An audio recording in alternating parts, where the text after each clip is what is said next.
360 sports program coming to you on THDTV live from Manjakunda.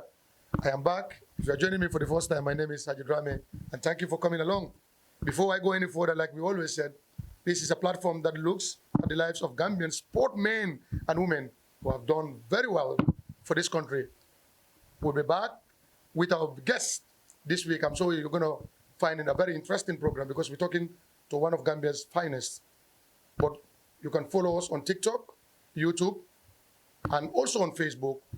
Any program you miss from this channel, go there, you'll see us there with the program of your choice. And I also want to seize this opportunity to thank our fellowship for your continuous support. You have seen the following and your comments. Keep them coming. We are here for you. If you are satisfied, we will do the job in the studio for you. I'll be back after this. Welcome back to the 360 Sports Program, live from THDTV in Manjakunda. In the studio with us today, arguably one of the best or greatest Gambian athletes, sports athletes, by Malleh Wadda is the name. And I'm sure you already know who we're talking about. He's a household name in Gambian sports. It's a privilege for us today to get him in the studio. We're going to talk about Bai a little bit and also talk about Gambian sports. You can't take Gambian sport without Bai. Welcome to the studio, Bai. Thank you, Haji. I'm glad to be here. Always a pleasure. We go a long way, and I'm happy to find you finally with a place of your own, and I'm impressed. And congratulations. Thank you. And I wish you many more successes. Thank you so much. The first one-on-one was Meet the Legend when I was a young reporter at West Coast Radio. Yeah. I narrated a story about you by the time I was young as well. I was amazed. I never thought today will be a moment for me to do so. So we also give God the glory to be here with you today and continue to pray for your good health so that you continue to serve us. But straight into the topic, because this is the first time on THD platform. By Malleh Wadda is a household name. Every Gambian, from the school level, you'll be told about this athlete who was a all-round, sports athlete for this country. In fact, they say scholar athletes. Your education was not destroyed or was not distracted by your sports career. But for the benefit and love that our fellowship have for Bai, can you give us a bit of who I talking to today? Well, Haji, I was born in Banjul, Afdai specifically, 46 Bokul. I grew up at Afdai and then moved on to New Perseverance, which is part of Soldier Town. Yeah. So originally from Afdai, but also, spent a pretty decent part of my youth at New Perseverance Street. So I grew up in Banjul, basically, from Afdai all the way to Soldier Town. History taught us that you also, come from a family that has a lot of history in sports or any other things, cultural, religious. This is a family that is well known in Banjul when Banjul was Banjul. Tell us a bit, how did this sports and education began in your life? Well, I've had uncles, brothers. I'm the youngest of 4 boys. Wow. My eldest brother, Wadda, was a champion triple jumper for Gambia, went into the All Africa Games and competed in the triple jump for Gambia. My other brother, Jim, also did the same thing and competed in the Commonwealth Games for Gambia. I followed in their footsteps and I competed in the World University Games for Gambia in triple jump, long jump, and high jump. And growing up, I looked up to my brothers with their sort of athletic prowess and emulated and studied and grew up in a pretty athletic household. My mom, I didn't see her run, but used to be an athlete. Wow. The same with my dad. But I know my dad used to take me to the tennis lawn. He was a tennis player, and I was like a ball boy picking the balls. Yeah. Then we grew up with our uncles. One of my uncles played for the national team called Nyangasala. We grew up in the same compound. I had another uncle, Silabai, good athlete also, Modu Sala. And Koro Sala was a pole vaulter, football player, you know. So I basically grew up in a sporting family. I remember my uncle, Abu Sala, was a referee. And in box bar, when he refereed matches, we will run at halftime into the pitch, kicking the balls and things like that. So I grew up in a pretty athletic sort of family. Yeah. Yeah. There was no sort of inspiration during your journey because everybody around you were legends in their own way. But there's this name whenever you talk about by Malleh Wadda, that is Faragov, has seen a potential at the time that many could not spot, was spotted on you. How did that started? Well, Father Goff met us at St. Augustine's. When Father Goff came, we were at St. Augustine's. Um, when he joined us at St. Augustine's, I think I was in Form 2. But when he came, he had just come back from doing a degree program in the States at, I think, Fordham University or so. So he came with this um, academics and sports sort of American mixture. Because in America, academics kind of go with sports, and you have to go through the school system to reach the pro level practically. So he saw that opportunity in the US, and he came with that attitude to Gambia and St. Augustine specifically. When he came, I think he was impressed with my dedication, my passion, and he believed in me from day one. And he actually encouraged me to almost do everything, you know. When he came, Father Murphy was the sports sort of, not teacher, but responsible for sports. And then he took over from him, and he started bringing new ideas. And I remember one of the first things he said was like, if we have to be the best, we have to have the best. And he was like, we need a football pitch.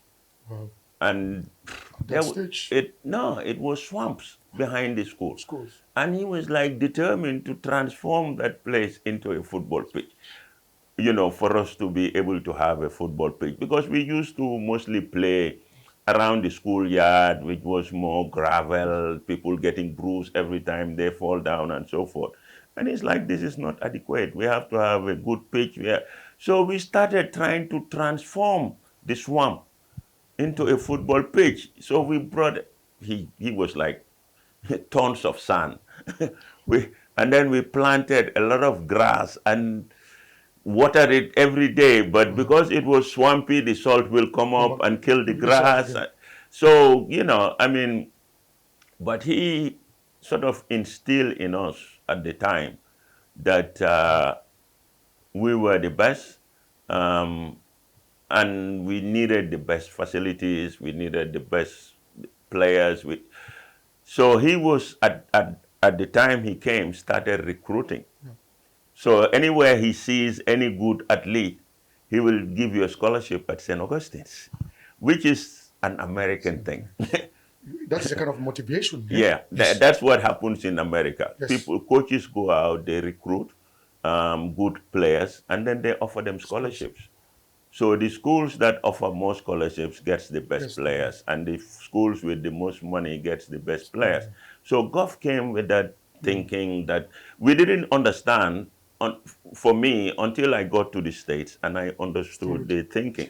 So that's where sort of my relationship with Goff started. And then he trusted me. He was like, Malleh, you can do this. I said, yes, Father. I had the confidence also that I can do almost whatever I wanted to. So we forged a very nice relationship, and it flourished up to his death. We became very good friends, very close friends. I visited him a few times. We traveled a few times trying to raise funds to develop sporting facilities here and help athletes and things like that. Yeah. Many people know the name by Malleh, Wadda, and Father Gov. We'll come to your playing days for the Gambia, but I still want to continue with this because somebody asked me when I said I'll have by Malleh today. They said, how did you manage to do all sports at the same time and also stay focused with your education? I ask this question because many of the folks today believe education and sports can't go together. That's why today some of the young sportsmen and women find it very difficult to face the media and even express themselves when situations don't go well. You at your time, everybody know that the educational level was at the level that everyone would want to see their child. And the sport level, you are also focused in all the sports and exactly, represent the Gambia in most of the sports that you practice during the days. How do you take this concurrently? Well, looking at the history and my history, my mother was a school teacher. So education was important at the time. My mother were like pioneers, the first female, all of Muslim sort of educated teachers that, from that time in the 50s, early 50s, my mom was teaching. Yeah, so that also had an impact on me and my family. And with my friends, we were always talking about how we needed to educate ourselves in order to improve Gambia.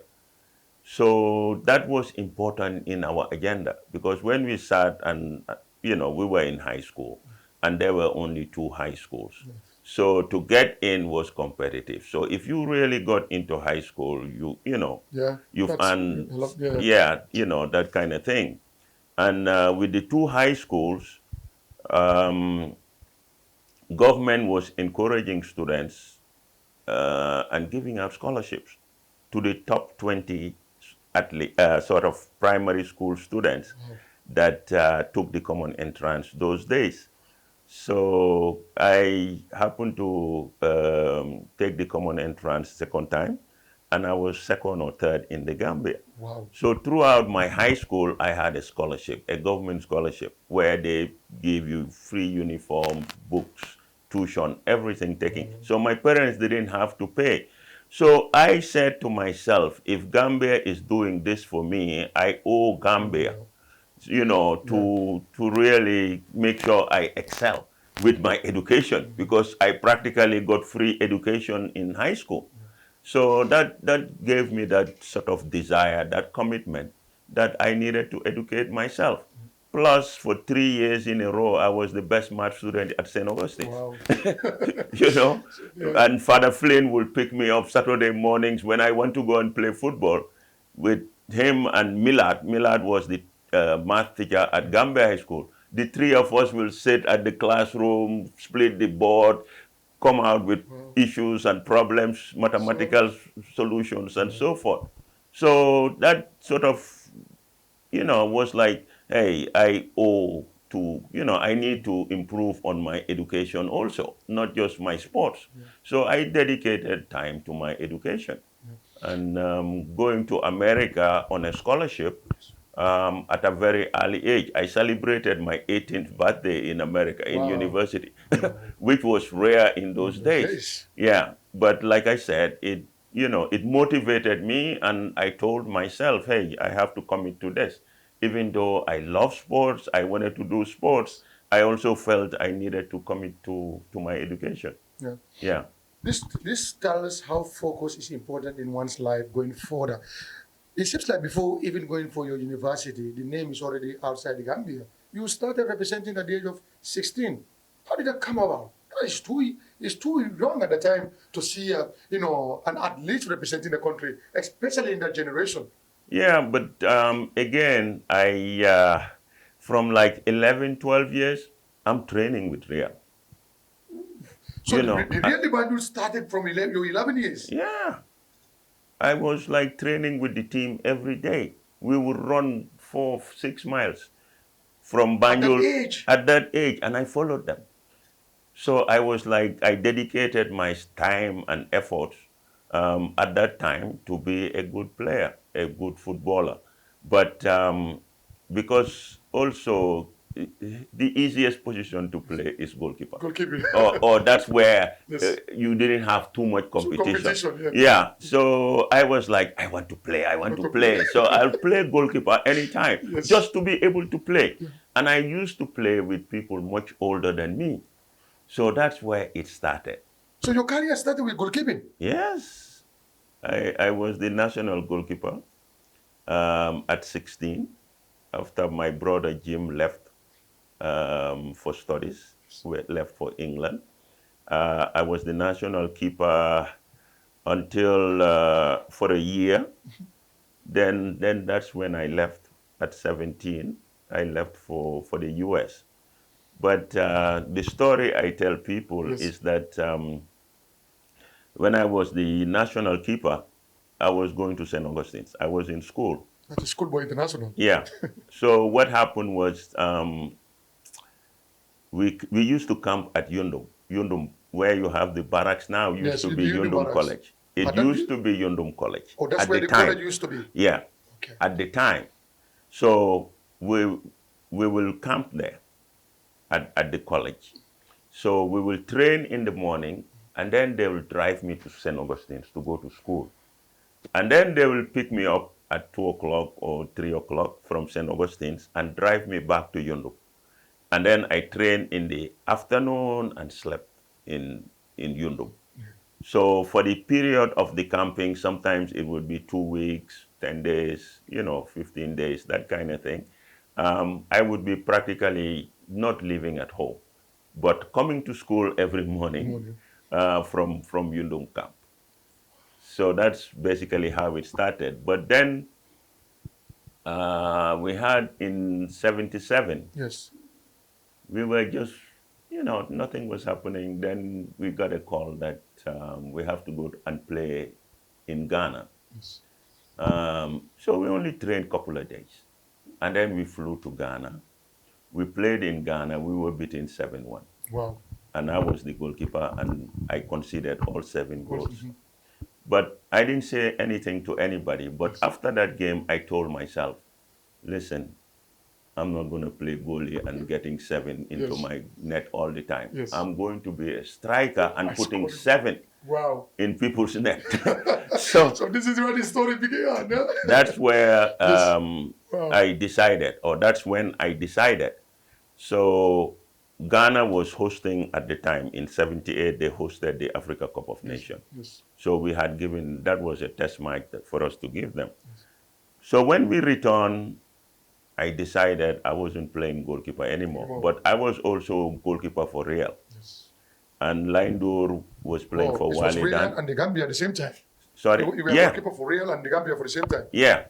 But when we returned, I started playing left wing. Because Real, we were struggling. Yes. We didn't have enough players. Yes. So I was like I said, goalkeeper was the easiest thing. So I was able to recruit a couple of people to come and play goalkeeper, whilst I start playing left wing, striker, right, anywhere in the attack. I was like, I need to start scoring goals. So when we returned, I left in 78 for the States. When I got to the States, at the time, Pele was at the end of his career, but he had moved to America, to Cosmos. Cosmos, yeah. And he was playing there. And then, through, I can't even remember, a friend or someone. Yes.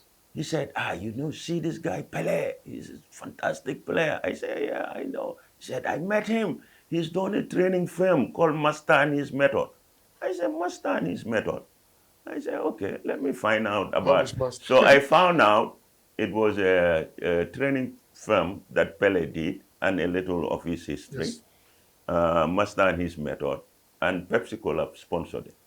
So I wrote to Pepsi Cola and asked them if I can get a copy or buy a copy, And then they sent me in the mail, I was surprised, a cassette of Master and His Method. So I told a friend to get another one. So I ended up having 2. So I look at it, I watched it, I think I would have watched this maybe 100 times. And then I say, okay, I want to be like Pele, let me start training. what I see in the master and his method training film, and I start training myself as a Self-trained. striker. Yeah. You know, I start coaching myself from those clips and so forth. So anyway, moving forward, Yeah. but in college I was scoring goals Goals. left, right, and Goalkeeper has center. stopped to be a scorer. I stopped being goalkeeper. So when I returned in '82, I had Gambia was preparing to go and play, I think in Mauritania or somewhere. So I went to the box bar at the second division field where they were training, and then they said, "Oh, you are back? Yeah, yeah, good, good. Yeah, get some few things and make a goal post." Yes. I'm like, It's no more goal post I'm now. not a goalkeeper anymore. They are like, "Hey, don't waste our time. Go there. If you want to play, go." And I said, "I'm not a goalkeeper. I'm not going to play They goalkeeper." don't know the new They're spelling. like, go home. So I said, "Okay, fine." I left. Yeah. I went home. Then I think I played another time. My first game, I scored 2 goals. I played again, I scored, and then Yeah. people start noticing. But then the team was traveling, Yes. and they wanted a test match. So Uncle Babu, at the time, we were playing basketball at the lawn. Halftime, he announced that he selected certain people to give the national team a test match. So I went to him, I said, "Uncle, put me on your team." He said, "Hey, don't waste my time. Get out of here." Oh. Yeah. So I said, okay. But I sense that people might not have heard their names Yes. Yes. or might not show up. Yes. So I decided next day, I take my boots, I went to box bar, I sat down.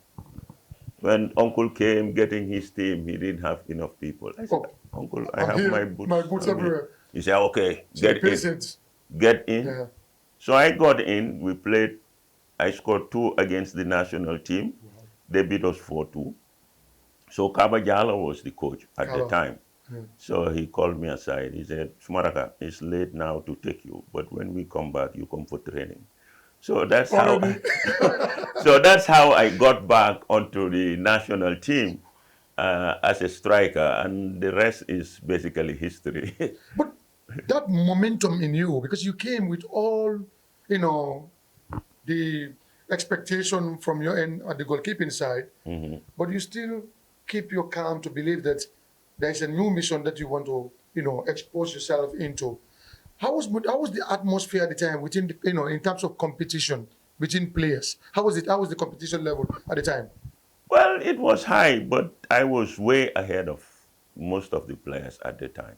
I had developed my skill level to a very high level. Um, I could always jump, but I developed my heading techniques, my heading skills.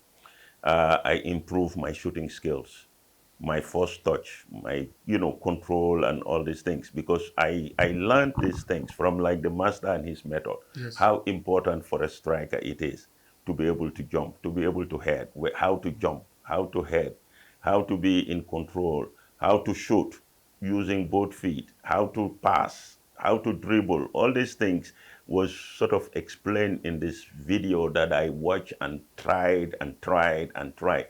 For 4 years, I'm just every day trying to improve on those skills. And I finally got to a very high skill level.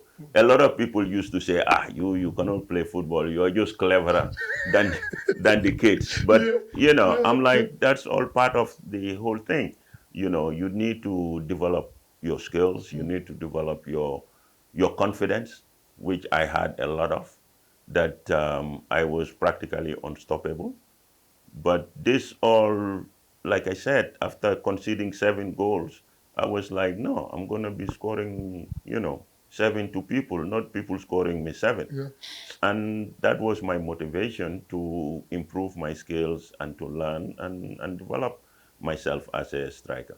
No wonder we've seen players like Cristiano Ronaldo today maintaining their standard at that level. Just taking from what you have just said, if you have your plan as to how you develop yourself going forward, sport will still accommodate you Yeah. when people think that you are normal. Yeah. But what would have happened if your time was today? Well, I look at skill levels. I still feel that my skill level was at a very high level at my time, and I would have been able to perform at the highest level at this time. I had an opportunity to play professional. I got recruited by the Montreal Manics in Canada. Canada. I spent, I think, two weeks or 3 weeks with them training camp. I walked away. And the reason at the time was I felt being discriminated was one. I was the only African there. The only people even close to my color were from Latin America, speaking Spanish and languages I could not. And the people that speak English didn't want to talk to me. So I walked away because of that. Because for me, at the time, football was about camaraderie. It's about, we go and play, we hang out, we go out together. Doesn't matter how you look like. Yeah, I mean, it was more about friendship and that kind of relationship. I didn't see it as professional, as work. And then I was still in school. I was in my third year in university. And I'm like, I spoke to my dad. I said, Dad, I have this opportunity, blah, blah, blah. He said, boy, well, my advice would be finish your school and then you go and play. So I was like, okay, let me just finish my school, university, and then I see the rest. But that turned me off professional football because I didn't see, like I said, the camaraderie. Yes. The friendship. The accommodation there was very bad for you because nobody was there to talk to you at the level. That was 1980. And that was the time that is very rare to see an African player playing in any of the top leagues in the world. Yeah, this was the MLS, but to even see a black man playing at that time was rare. Yeah. So for me, it turned me off professional. When I returned home, I started scoring goals here within the sub-region. Even some people came from Senegal. I remember the owner of Gia came, wanted to take me with Aziz score, blah, blah, blah. And I told him, no, I'm not interested. Then Aziz is like, if you're not going, I'm not going. I say, Aziz, you are young. I have a career. I was working for the National Investment Board. I was an economist. I wanted to play football, but like I said, the academics and my work was important to me. You prepare for life after sports, no? Yeah, because that goes along with it. We have some few before we get into Real Banjul, because when we talk to Malleh, Wadda, there are a lot of things that you can talk about and get information about. Before we get into Real Banjul, which of these games that you still recall in the chat of the Gambia, which of these games that keep coming in your mind after you look through your performance-wise? And if there's anyone that you also look at and see that this is the moment that I was saying bye to Gambia national team. I think the game we beat Sierra Leone to win the opening of the national stadium. Yes. That's a game I would always remember. I scored the winning goal. We beat them. I think my first game in Zone 2 competition against Guinea in Mauritania when I scored 4 goals. Yes. But all those things also, there was some background to it. Because before the Zone 2, we had gone to play in Ghana. And when we played here Ghana, I started. When we got to Ghana, I was on the bench. Okay? Then we went to Mali, the same thing. When we played Mali here, I started. When we went to Mali, I was on the bench. So from Mali, we went to Mauritania. And then within the squad, people like Aziz Kor, Dutsen were like, no, Dubai's play and you don't play. That kind of thing. Yes. So they were like grumbling. Yes, yeah. And I was really not happy because I felt, I was really, I should be playing. And I was put on the bench. Yes. So when we got our first game against Guinea, I was hungry. I felt I needed to prove something. And I will never forget that game. Yeah. You really proved that thing. 4 goals was not it's not an easy game. No, it was not an easy game. Yeah. Now we go to Real Banjul. Since at the age of 11, so Real Banjul and Baye are synonymous. You can't take these two out from each other. Yeah. Do you play for only Real Banjul, or how did you get into the National League competition? Well, I played for Real, like I said, until I traveled in 78. I went to the US. When I came back, I'm an original founder member Yeah. for Young Africans. Oh, Young African used to be a very popular name in Banjul those days, right? Yeah, but we played Nawetan. I played for Young Africans Nawetan. Yes. And then Young Africans was playing in second division. And I was playing in first division with Real de Banjo. But I was coaching Young Africans at the time. Okay, so I was coaching Young Africans and playing for Real. So when I returned, and this is like, okay, because the Young Africans were the people, my schoolmates, my friends, we hang out, we party together. And I always told them, if you guys can make it into the first division, then I will play with you guys. But I cannot be playing national team and playing second division. Yeah. That was a obvious decision. Yeah. So, you know, when I returned, they were in the first division, and Father Goff had taken over. And that is a problem for Barry to go anywhere. So when I came back, Yes. I started playing for Young Africans. And then I played for Young Africans up to, I think it was 86 or so, which is like towards the end of Yes. my career.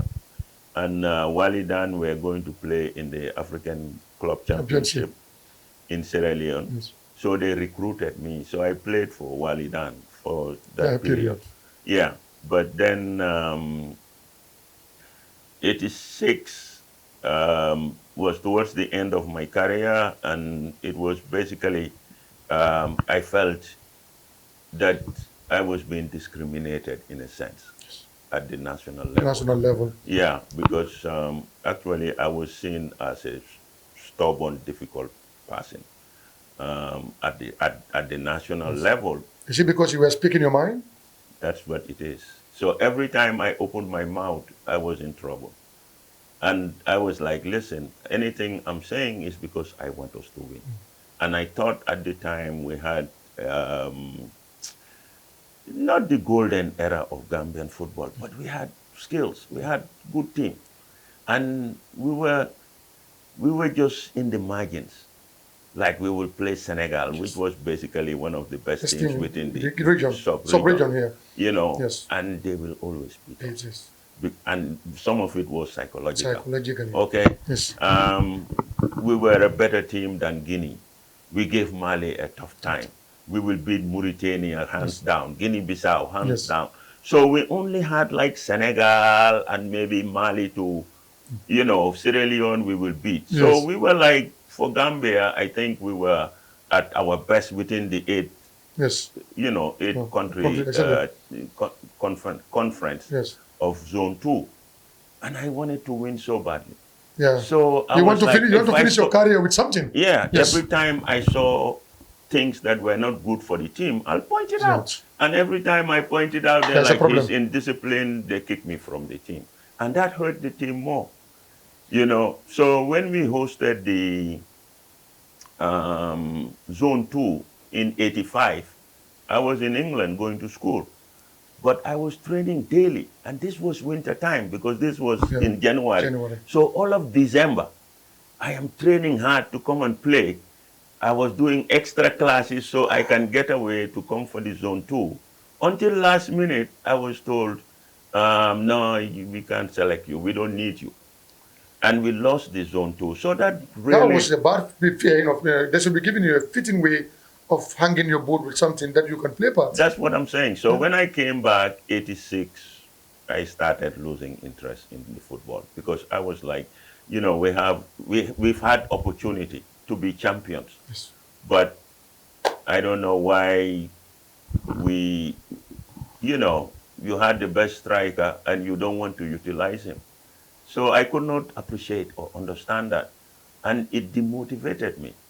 So I started, you know, 85, I started playing more tennis than even football. I started moving away from football. Yeah, so because I thought we had opportunity and we've missed it, especially in 85. So basically, I played in 2 Zone 2s. I scored 10 goals. That is a record, you know. Okay, and I was like, you have someone who scored 10 goals in 2 Zone 2. Yeah. Yes. and you're hosting a competition and you're telling him we don't need you. That person should be the primary target in that competition. That's what I thought at the time. Yes, sir. And like I said, it wasn't easy for me training in UK at the time because it was winter time. I was in university, the pitches were terrible. Yeah.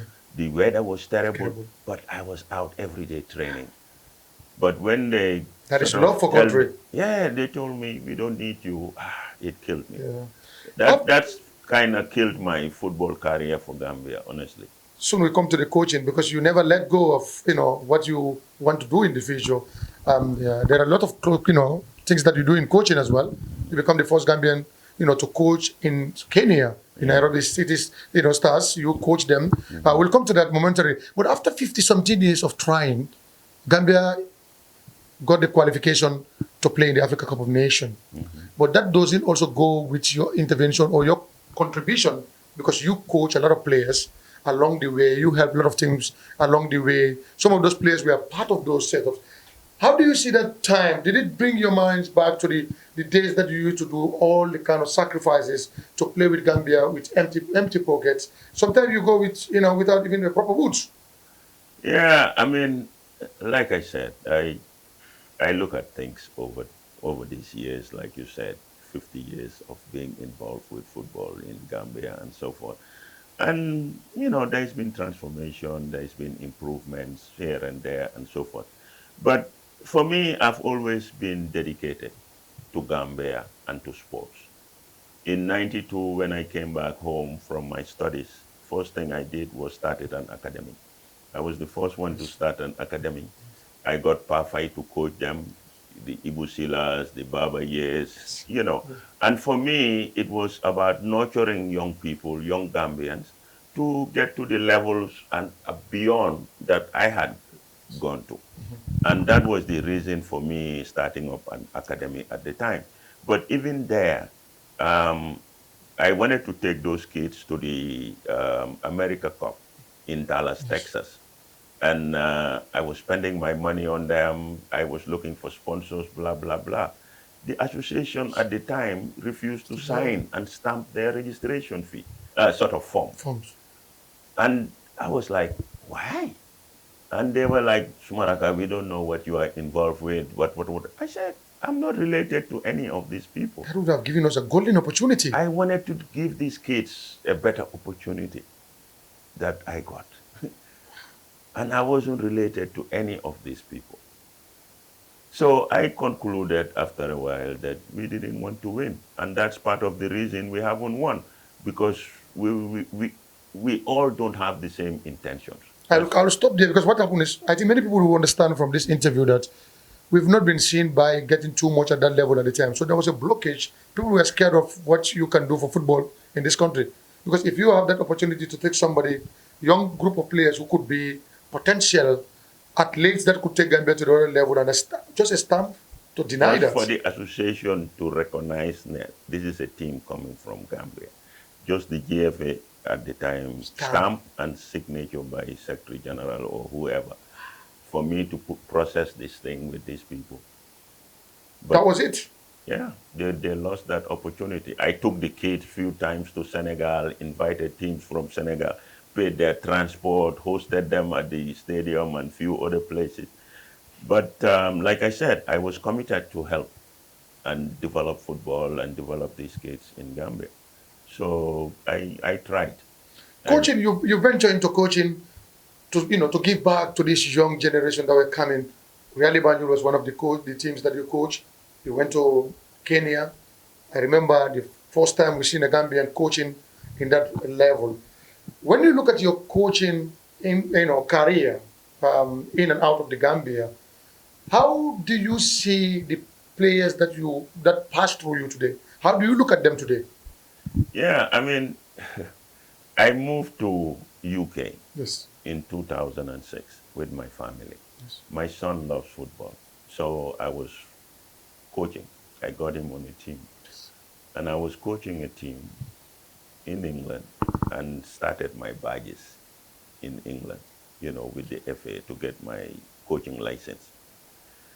But Haji, also in England with the discrimination, I was there coaching. Every year, the team was promoted. Every year, the team, it took close to 4 years before the club even recognized And me. you were with the team during all these promotions. I was promoting The the team team. consistently and coaching them. So, like I said, I have a lot of interest and passion for sports and football in particular. So, again, I try to develop myself in England with the coaching. After that, I moved to Kenya. I saw the Nairobi City Stars. Stars, they didn't have a coach. Even sometimes for them to have like meals Yes. before matches was a problem. And I was providing this to people I don't even Even know. know. Yeah. But it's for my passion, my love, and all this. My wife would complain because I'll go and cook for these players. I come here, I will buy shin guards, boots, and all these things and ship them to Kenya for these No people. wonder And that. I was never paid Yeah. for the job. Wow. So I that was was just you were just giving I them. was spending my money, Haji, in Kenya. I was spending my own money in Kenya. No wonder that team never want to miss you or lose you. Yeah, when I was leaving, first time when I got there, they didn't believe me. I was trying to coach them. I tried to bring new systems there. They didn't believe me. My first game, first 15 minutes, 3-0. Then Half time, we got to the dressing room. I said, listen, you guys go and play how you want to play. Don't follow my instructions or anything. I'm just going to sit at the bench and watch you guys play. We ended up losing the game 5-2 or 5-3. But I knew the players didn't believe me because when I brought a new system, blah, blah, blah, I asked them, do you understand? Everybody would be saying, yeah. But I knew they didn't have confidence in me. So it took me a while even to get the confidence of those people. And I was volunteering my time. They were not paying me. I was the one spending on them. I used to be interested in coaching our Gambia national team because today you have seen many African countries, especially in the sub-regions, who have done a lot with their former players. In fact, we take Senegal because we are so close to Senegal. Aliou Cisse took, won the Africa Cup of Nations for Senegal, and he was an outstanding player for Senegal. Yeah. There cannot be a better name in Gambian sports than by Malleh Wadda. Well, I think as far as coaching is concerned, I would give one person big credit for Gambian football, and we neglected him, and that is Sehu Sarr. So, sir, Sehu Sarr. I think when Sehu was coaching us in the 80s, he brought a style. He had a UEFA license. And for me, during my time, he was the best coach Gambia ever had. and he's still doing it. I'm not sure if he's still doing it, but he was doing it in Norway. Norway. I heard about him in Norway. Yeah, Yes, sir. yeah, but I felt Sehu wasn't appreciated either. So those are some of the things that I think that has hindered our sports. We haven't shown appreciation or much appreciation for some of the great talents. And Sehu was an excellent footballer. He was captain of the national team for years. And I think even younger than all the other players, and he dedicated a lot of his life to football and to Gambian football. But if I say a lot of people say Husar, few people Know him know today him because and there's so no forth. archive to even look at them and know what they have done for this country. People like you always speak your mind. What is the level of treatment given to former Gambian players now? Are you satisfied with the organizational structure of football authorities in this country towards veteran players comparing to sub-region countries? Haji, I was involved with a Veterans Association. For 3-4 years, we're trying to find recognition. We are not recognized. Wow. The Veterans Association is being run by non-players, or I haven't seen them play to a high level or even play. And we try to, change things and so forth for 3-4 years. And I think we've practically given up. And I'm telling you, people I played with, people that played for Gambia, they're not recognized within the Veterans Association. They have no say within the association. Funds come into the association and Nobody know how it's spent, where it no, goes to. yeah. Wow. So, we wanted to have a convention, new constitution, blah, blah, blah. We did a lot of work with Ngor Seka, SFI, few of these people, but nothing Still, they were came out blocking of for it. that. Wow. Nothing. We went to the minister, we went to the director, we went to the sports council. Wow. Afterwards, I was like, listen, And these are people who have toiled for this country very well. yeah. So just to tell you how things are in this Because I country. ask this question, many people go on social media sometime, our veterans are not coming. You don't see our veterans, they don't love football anymore. So this will clearly explain to people with that perception. Yeah, but if you played for Gambia and Gambia is playing at home, you come to the stadium and you are denied entry. I mean, that's painful for me, It's definitely painful But for anybody. I don't mind paying to watch or paying even to play for Gambia. That's what I used to say to people. But I think we lack that sense of patriotism. That's my conclusion. Yeah. I mean, people might have their opinion. That's my opinion. But I think that has deterred us in the sense that the levels that I think we can reach or should reach, we are not reaching. So I heard recently the national players were complaining about not getting their allowances and so Players forth. have been And complaining. I'm like, if someone is traveling official mission, first thing you do is collect your per diem. So why not the players? What's wrong with the players? Why shouldn't the players be given their allowances? So it's really, and it was worse during my time, because what I used to say is, during my time, they think if you are hitting the ball with your head, then you are stupid. And I know I'm not stupid, but I hit the ball very well. And I like to hit the ball. Yes. But I'm not stupid. So that got me in trouble. Every time I speak out that this is not helping us, or we need to do this and that to help us, they're like, you are indisciplined, go home. And I'm like, okay, if saying what I think or feel is why you are kicking me out of the team, you have the authority, but I will always express myself, because that's who I am. Yeah, you're always known for that. No, you never trade that for nothing. No, I say my piece, and I do it with clear conscience. I'm not doing it because I want to fight someone, or no, nothing negative. It's just I want things to be better. I want to do things better, and if I'm involved, I want things to be good. Are you available if group of stakeholders in football knock your door to say, look, what we have heard from your CV and what we have heard of what is going behind the scene, we want you to lead Gambian football. Are you ready? Not anymore. Not anymore. Yeah, Haji. So it seems like they have forced people that should be in football today to give it up in Gambian football. Haji, when I would try to run for the president of the GFF, I was almost arrested. Military police came and cautioned me and said, you leave or you sit down. Wow. I said, let me leave. I said, you are military so police. So it have reached up to that extent? I told them, you are military police. You cannot arrest me. I'm a civilian. I should be arrested by the normal police. They say, no, we don't want to take you somewhere you will regret.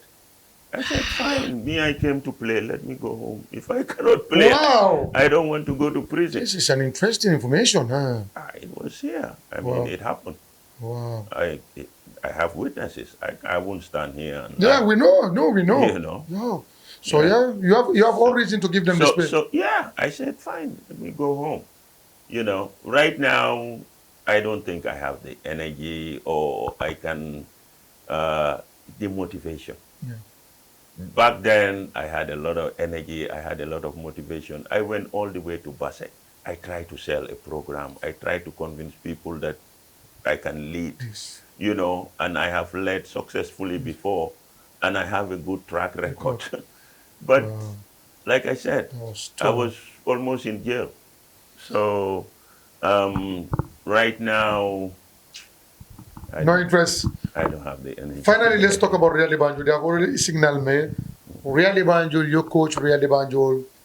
Coaches come through you as an assistant, learn from you.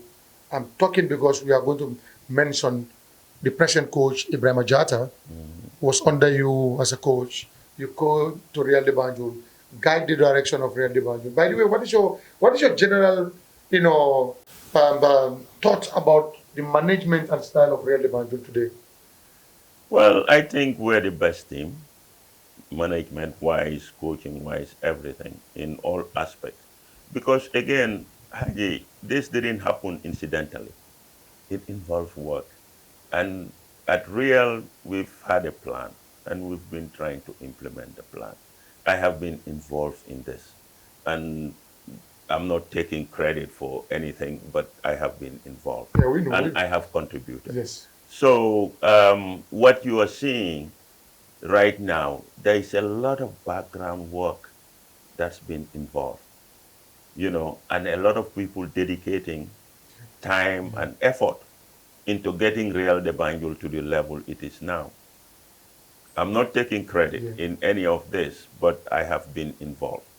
And I am happy that I have been involved, and I am happy with the situation of the team and where we find ourselves today. Yeah, and this is something, like I said, for me from childhood, dreaming about having the best team in Gambia. Yeah. Congratulations are in order, because just yesterday you signed two, players again in Copenhagen. So it seems like really Banjul, this is a custom, sending players to professional league to sign. Yesterday I was watching and I saw Willie Abraham in Copenhagen. The signing has already been taken. What do you see in the progressing level from the technical aspect of Real de Banjul, winning the league 3 consecutive years under someone that work under you? Was it that because you leveled the field for him to certain level to understand the culture, tradition, and level of progressiveness in the Real de Banjul setup? Well, that's the whole idea, Haji. Life is a progression. We're not going to be here forever. So what we need to be doing is making sure, even if we are not there, things are going well. Because it becomes a waste if I get up and I do a lot of work and then I move off and then everything collapses. So I am happy to see the progress, but like I said, the work had started a long time and it's been progressing. And I am glad that we are still at this level where nobody can match us in all aspects of football, in organization, management, everything. We have a recruitment system, and all these things I have been involved in setting up, because I believe in grassroots. I believe that... That is where you come from. Yeah, I believe that your work should not end with you. And in order for it not to end with you, you have to make room for others to grow. And that's what we've been able to do at Real. If you talk to gigs, that's, I every decision. When I was coaching the team, he was assistant, I brought everybody in. All the decisions were collective. It wasn't me as by Malleh or as head coach, but it was a team. And the whole idea was, even if I'm not there, they would be able to continue. We can see that's why it's still taking. But finally, the Gambia Football Federation just announced the postponement of the league because of end of grounds. Real de Banjul have their ground at Basor, where they can host any international or any games of any caliber. How do you receive the news? Well, it's unfortunate, but again, I would say we're still not planning well, because we should not find ourselves in certain situations. If you are going to have the league and you pull out fixtures and all these things, and you did not secure grounds, that's poor management, that's poor planning. So, and we've seen these things happen and happen again. And it's unfortunate, but it's not welcome. Again, going to Real de Banjul, the Live Your Dream thing, I did the documentation for that. And we're still developing the place, and we plan to. It's just that we don't have enough funds to go as fast as we would love to. But we've just started construction of the dormitories and so forth. So we'll get there. I mean, like I said to you during our conversation, what is important is just to be progressing. Even if it is a small step, every day try to improve and get to somewhere. Try to be better. Are we closer to professionalizing our league? Are we closer? Because that's what everybody. Well, That's what they've been talking about that the past 3 years. They've brought in some consultants and so forth. But again, I don't think there is enough money. Sorry, sorry. in the football right now for it to get to that level. But when you want to go professional, the best way or the quickest way that we have seen is through making sure that your league is exposed media-wise, television and so forth. That's where the money is, and there needs to be a plan to get to that level. So I'm not sure we're close because we don't even have grounds. Okay, and if you want to get to a professional level, the clubs need to have grounds. So there is not even land within the greater area for teams to have land. We struggled, and we ended up at Basori, an hour plus away from here, to have a ground. Every time we've tried to get a place here, it's been... So I think as a nation, the interest is still lacking to develop our sports. And that's why we still have poor facilities. Because we should have been beyond here. We've gone now 3-4 years. We haven't played any international match in Gambia. That's, for me... Psychologically demoralize our players. No, I think it sends a message that we as a people are not ready, are not interested in this. Government spends some money on it and still nothing. But what I'm saying is we should have been beyond here. And for me, that's part of the reason I tried to develop the Fadagoff field, part of the reason I tried to develop St. Augustine. I sold my property to start the Fadagoff field. 3/4 way, they politicize it. Yahya Jammeh sends ministers to me, give the people their thing, give this, do that. And I'm telling these people from Manjai, hey, me, I'm comfortable. My kids are not even living in Gambia. I'm trying to help you and your children by investing in this, by trying to make a very good facility.